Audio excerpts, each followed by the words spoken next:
humor can heal a whole lot of things. And once you're into laughing with them, if you think about it, laughter creates an energy of connectedness, that I, thou, and our common humanity. So we have to laugh with our kids and laugh at some of our own foibles. You know, there's no one way to get through this, and nobody ever said it's going to be easy, and nobody has a set blueprint for that. And it's a matter of saying, we're all unique here, and we're going to get through this.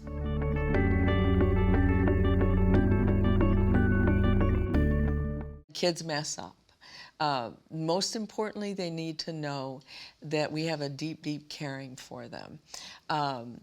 Deep caring is not the same as liking them. I often say in my when I'm lecturing, do any of you have a teenager? And people raise their hand. And I say, I bet some of you don't like your teenager right now. And they're kind of, and say, oh no, you're saying, I don't like their behavior. No, you don't like them. You don't want to go home tonight. And they laugh. But you love them deeply.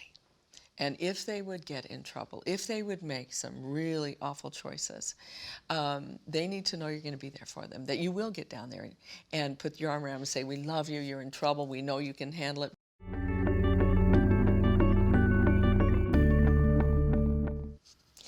First of all, get yourself as informed as you can about brain development. There's much more out there than my generation ever even spoke about. We didn't have the language for it.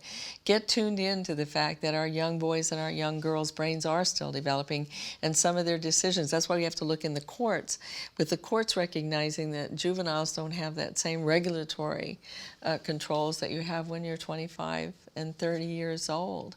And so I also, now getting myself educated, then have to talk to my kids about, you know what, let's talk about how your brain's developing. Use humor with it, and then say, you know, some of your judgment's going to be a little bit off, but tell you what, mine's already fully developed and maybe on the decline. Let's check some things out with me if you're not so sure.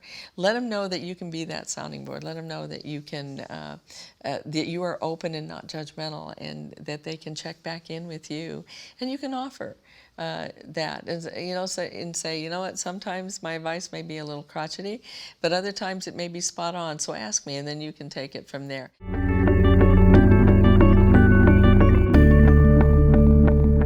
One of the first things I recommend for kids who have been hurt by others or hurting themselves is get them out to do good for others. James Natchway, one of the wonderful Canadians, said, do good because good is good to do. And one of the best things you can do is say, you know what, kid, we're going to work at Habitat for Humanity. We're going to go work in a soup kitchen. It gets them out of themselves, and we actually get a lot when we give. And so if your kid's really struggling, one of the first things I say as a counselor is get out there and do good for somebody else. Let's go help out washing dogs at the vets. Let's go help in a soup kitchen. Because when they extend themselves, what do? They get a stronger sense of self. But a strong sense of self is what Martin Buber said, I am I, and you are thou, and we have a common humanity. I'm unique, and you're unique. And we are interconnected, interdependent, and interrelated. So no matter what our ages are, that kid right there is the thou in our lives. And we have to treat them as the thou and say, you know what, you're unique and I'm unique, and we are connected, and we're going to make it through this.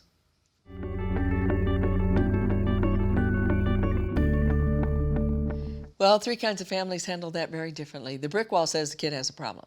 I don't know what I'm going to do with this kid. He's totally out of control. Jellyfish says, what problem?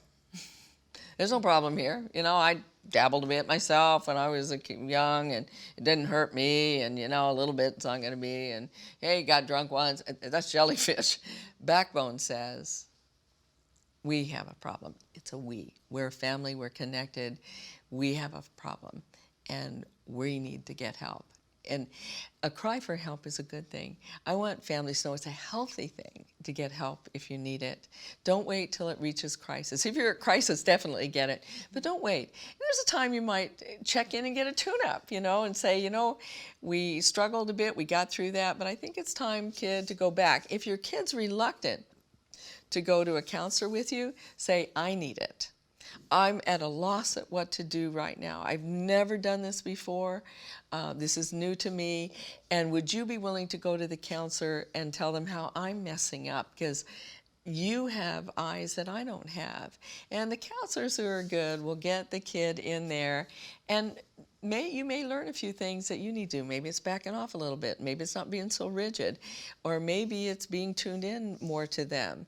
There's that, I've seen commercials where kids will say, my mom's in denial. She just doesn't know what's happening there. And our kids shouldn't be smarter than us about very serious issues. And so we need to be aware, what's their body looking like and stuff. But if you're in trouble, get help. It's a healthy thing to do.